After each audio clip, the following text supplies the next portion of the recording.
No, absolutely not. The worst place to stand. No. That's absolutely fine.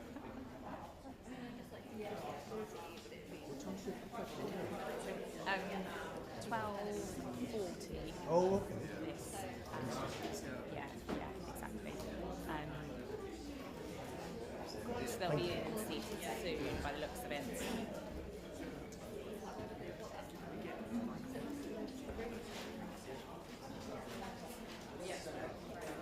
That's the guys without the yellow one. So the guys are having a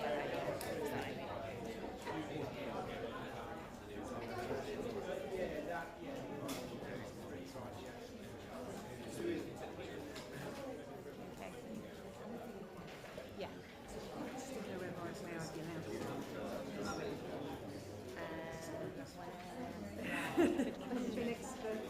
I don't know. Is there space here for a photographer to stand? Yeah. The problem is if you touch this, this is going to wobble. Yeah. Is that all right, guys? Yeah. I don't. Yeah. Thank you. Move far away.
Find someone with a purple thing like yourself.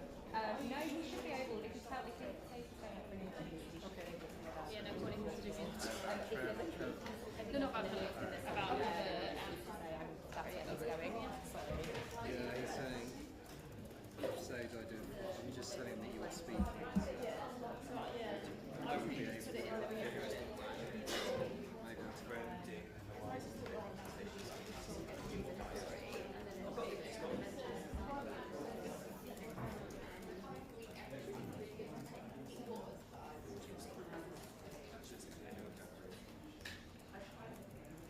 also the only individual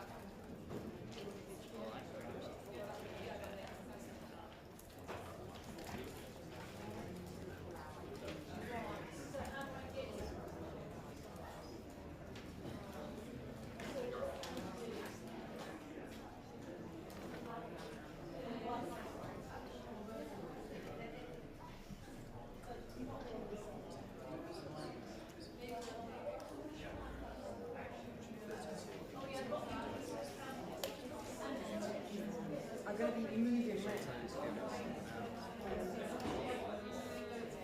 including like the interviewers.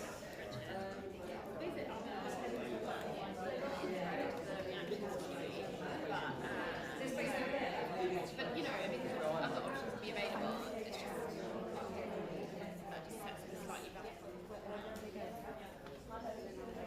the back right. Yeah, I mean, I don't mind.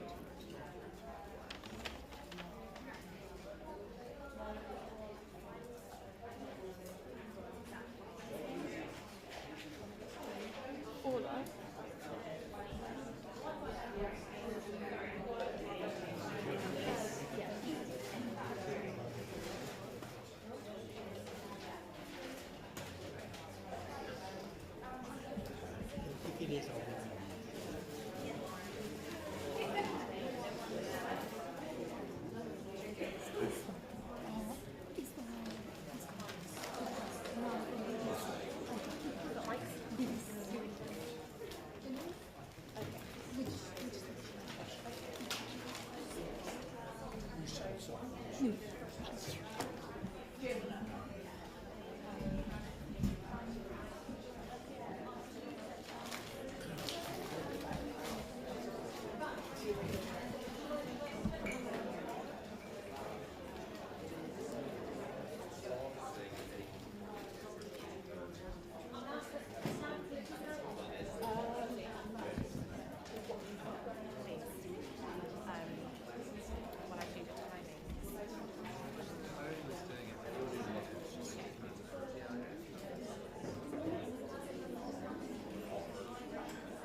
Yeah, no, it's okay. I think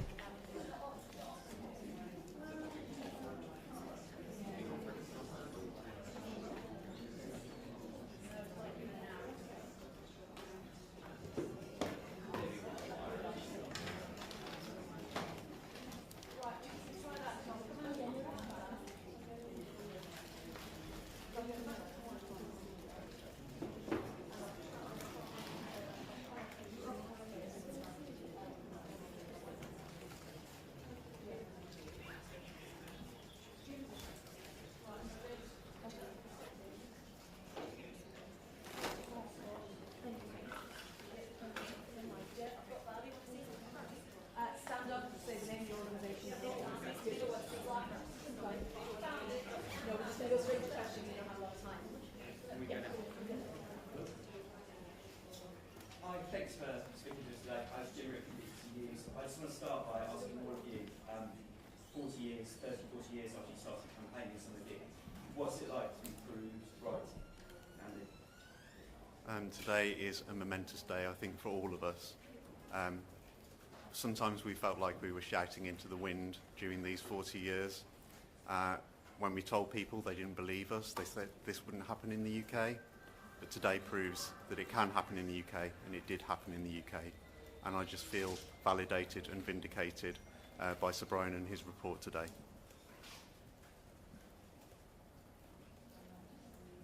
Anyone else want to answer that? I think I would like to echo those thoughts. I think everybody today has read of the disasters that unfolded, and Sir Brian has been very thorough and has not minced his words. Sir Brian has told the truth today, and that's what's important, is that we carry on telling that truth, and so that this cover-up doesn't get covered up again. It's a really, really important day for that. I would say Jason as well. For me, the key findings are that commercial factor products never should have been licensed for use. I think that was an incredibly strong finding of the report, and Sir Brian did what we hoped he would do, that he took the knowledge of this back to the 40s and 50s. This story did not begin in the 70s, and I think it's a credit to everybody that has campaigned on this over 3 or 4 decades. Hello everyone, it's Tom Carl from Sky News. Can I get your reaction to the report's conclusion that there is evidence of a cover-up by the Department of Health and others over the years since the initial wrongs happened right back in the 1970s and 80s? I think I would say that my reaction to the fact that there has been a cover-up is that to our community that's no surprise. We've known that for decades, and now the country knows, and now the world knows as well. And the fact that Sir Brian has exposed that not only was there a cover-up, there was a deliberate attempt to lie and to conceal, and not just by one person either, but this was systemic. This was by government, by civil servants and by healthcare professionals. I think that really rocks what we think of as society and really challenges the trust that we put in people to look after us, to do their best and protect us. None of that can we take for granted anymore. And I'd just like to add that I think that that the deliberate destruction of records echoes that. It's also how we were treated as well. Sir Brian brings to the fore about how the trusts and schemes that were set up to support us have treated us as well. So this is not only a cover-up, it's actually an abuse by many people who were set to supposedly care for us. Throughout the report, Sir Brian refers to that line, the best treatment possible was given to people. And we now know once and for all that that was a lie. People have been saying that was a lie for many, many years. And now we have the definitive word on that. We've been gaslit for generations. This report today brings an end to that, and it looks to the future as well, and says that this cannot continue, this ethos of denial and cover-up, and that the duty of care for candour has to be reviewed going forward, so this can never happen again. And people have lost decades of their life campaigning, and that has added to the trauma. Not only are you dealing with infection, dying, loss of family, loss of years and years of that have been wasted on this campaigning. It should never have happened. It should have been dealt with straight away. And as I sit here as one of 27,000 blood transfusion victims, that's what echoes in my head. Behind every one of those 27,000 is a family.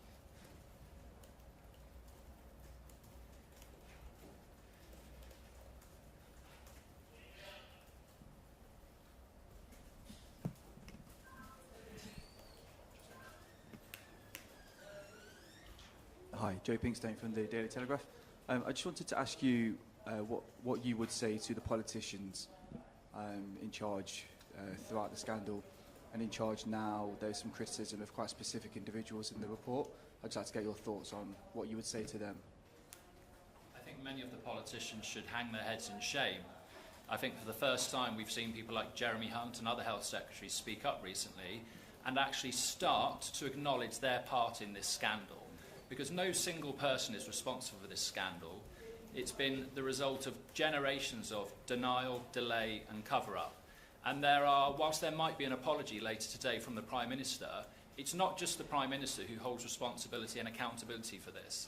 There are many others out there, and I would expect over the coming days and weeks for many more people to come forward and say sorry. I'm sorry for my part, and if they're genuinely sorry, they will help implement the recommendations that Sir Brian has recommended today. I think they need to know as well what they've been sorry for. Any apologies that we've had in the past have been meaningless because all that they've said is that this should never have happened. We know that this should never have happened. What was your part in it? What are you sorry for? That's what the community needs to hear before we can even begin to get closure on this. And not mess us around any longer. I think the apology on behalf of the state will be welcome, and I think something else the community would like to see is a proper apology from all of the pharmaceutical companies that manufactured Factor 8 and 9 products as well, which includes Bayer, Baxter, Revlon Healthcare, Alpha, Abbott and their successors or subsidiaries.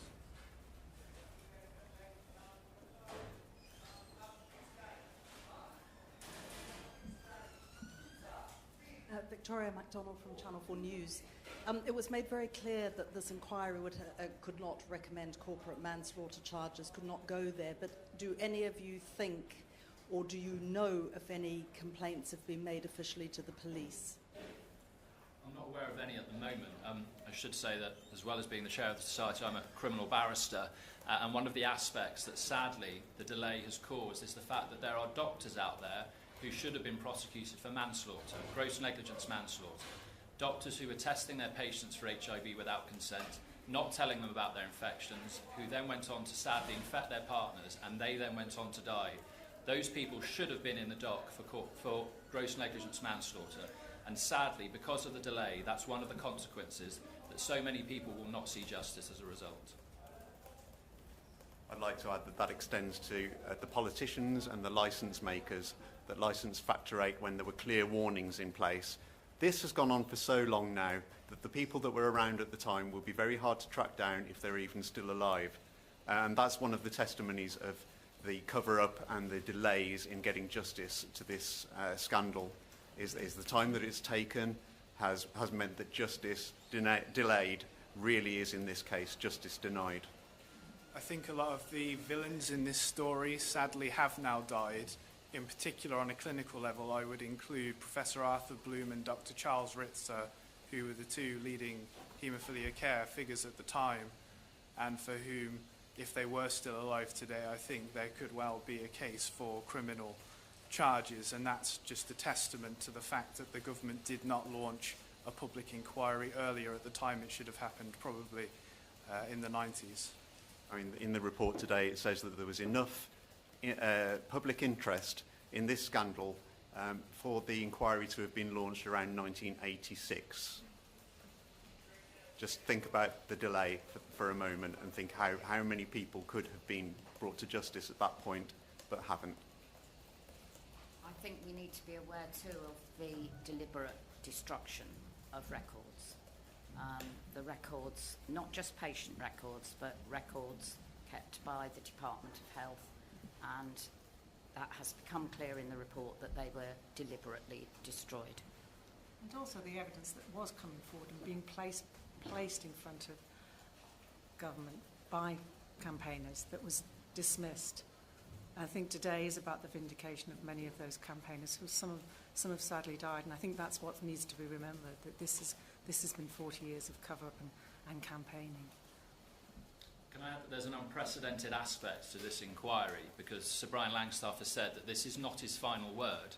He is not sending his final report to the government today. The recommendations that he's recommended, he said that the government will have to provide a report to Parliament within 12 months about those recommendations, saying whether or not they are going to implement them, or explaining why they are not going to implement them, and he will expect them to account for that, which I think is unprecedented, because what the chair of the public inquiry is saying to government is, I don't trust you. And that's what the community have been saying for decades. I believe there should be a presumption in the Inquiries Act that recommendations from inquiries should be implemented unless government can provide good reasons why not. Why is it that we continue to have these burning injustices? Why is it in the United Kingdom we continue to have these scandals? It's because we ignore the recommendations of public inquiries, and that must stop today.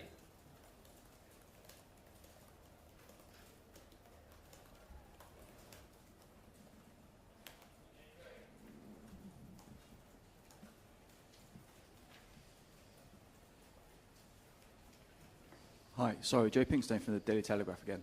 I just wondered, my understanding is that there's some court cases that have been paused while the inquiry makes its final report. I wonder if you feel the final report is enough of a sense of justice, or if you'll be perhaps resuming legal action against the state. In regards to the group litigation in my name against the Department of Health, that will very much, I think, depend on what the government does now, particularly in terms, it's a civil case, depending on how they come forth tomorrow with their proposals on compensation and what that looks like. I think that will go a long way in helping to decide what we do with that case next, and if we lift the stay.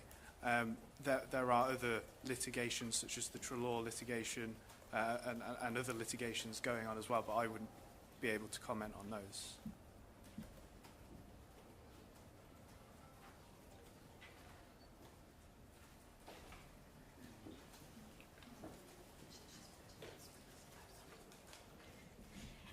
Hi, Emeline Van for Radio France International. What's the general feeling at the reading of this report? Is it relief, renewed anger, vindication? I think for me, there's been a whirlwind of emotions today. I'm sure everybody on this table would agree with that.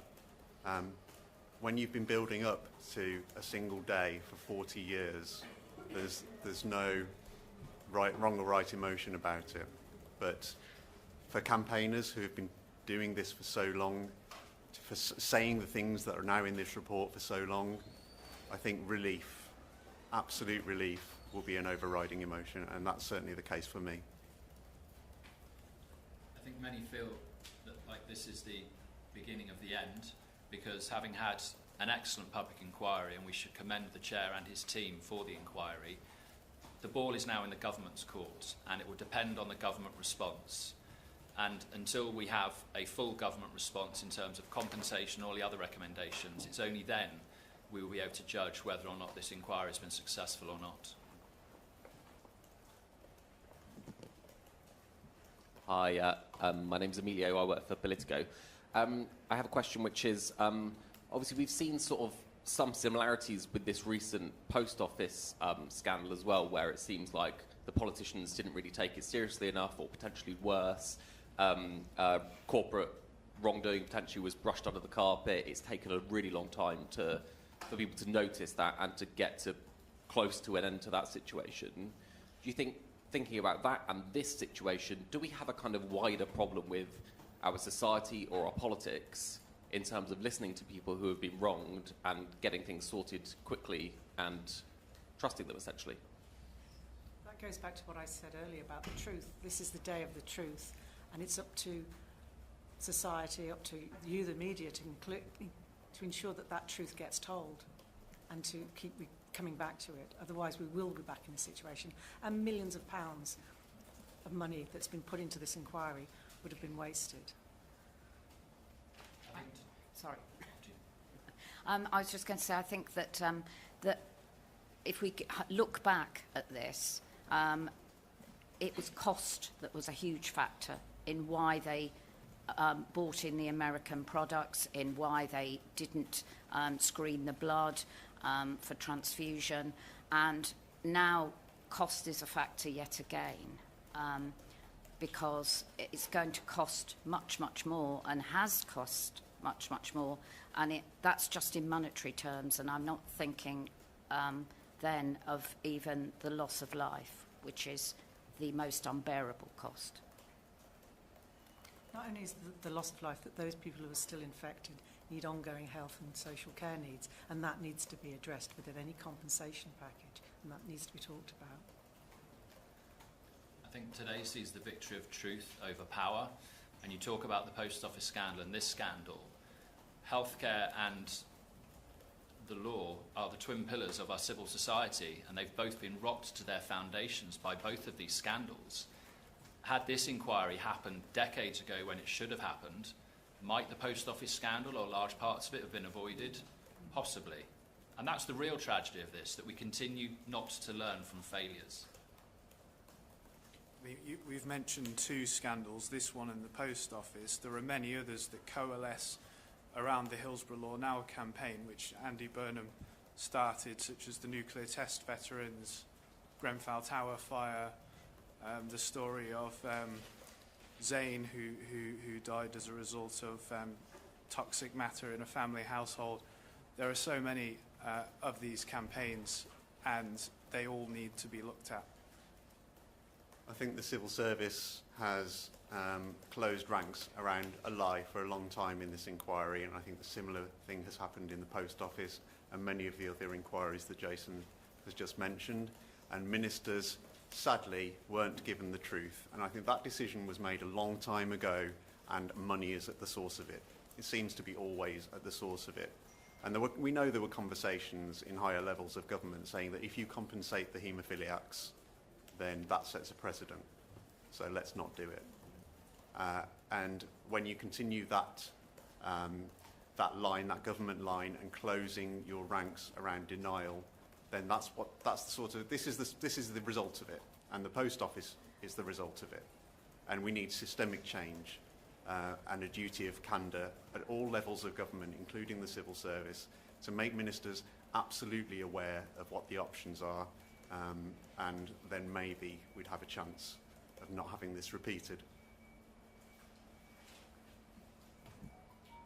Thanks. It's Ryan at the Mail. Some of the strongest words in the report today were for Lord Clark, who Sir Brian described as combative and his evidence as argumentative. He said that will have aggravated the distress and upset of many. I wondered if anybody had any thoughts on what Sir Brian said. I spent 3 days watching Lord Clark giving evidence, and he was patronising in the extreme. He had clearly never met anybody with haemophilia, and considering this is the worst treatment disaster in the history of the NHS, for the Health Secretary not to sit down with that community and actually meet them and learn about what's happened to them is absolutely appalling. And sadly, he continues in that disposition. And I think he owes the community an apology, not just for his time as Health Secretary, but for the manner and the lack of humanity and compassion that he showed when he gave evidence to this inquiry. And disdain for the inquiry itself and its process. One of the things that stands out in my mind from Lord Clark's evidence is that he asked, is Factor 8 a pill? He didn't even know what it was.